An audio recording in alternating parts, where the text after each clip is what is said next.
एक छोटे से गांव में दादी माँ अपनी एकमात्र भैंस गौरी के साथ रहती थी।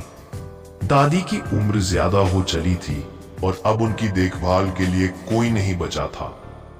उनके बेटे शहर में नौकरी करते थे और पोते पोतियां मोबाइल में उलझे रहते थे। दादी का दिन गौरी के साथ ही बीतता। वही उसका सहारा थी, वही उसकी बातों की साथी। गौरी रोज सुबह भरपूर दूध देती थी। दादी उस दूध से मक्खन घी बनाती, बच्चों को भेजती और कुछ गांव के गरीबों को बांट देती। एक दिन अचानक गौरी बीमार पड़ गई। डॉक्टर ने कहा अब ये ज्यादा दिन नहीं टिकेगी। दादी का दिल टूट गया। उसने खाना पीना छोड़ दिया। उसी रात जंगल से एक अजीब सी आवाज आई। गांव में अफवाह फैल गई कि पास के जंगल में एक शेर घूम रहा है। लोग डर से रात को बाहर निकलना बंद कर दिए।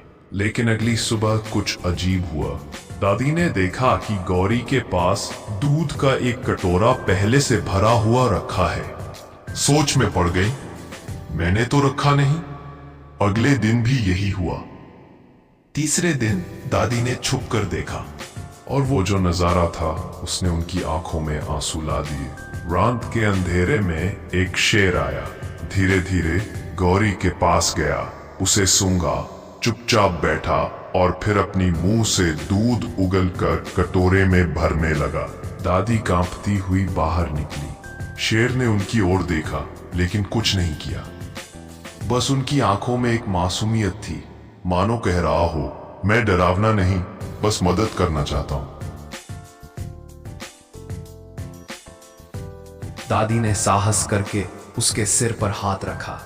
शेर ने आंखें मूंद ली और कुछ देर बाद चुपचाप जंगल की ओर लौट गया। उसके बाद हर रात वो शेर आता, दूध देता और चला जाता। गौरी की सेहत भी धीरे धीरे सुधरने लगी।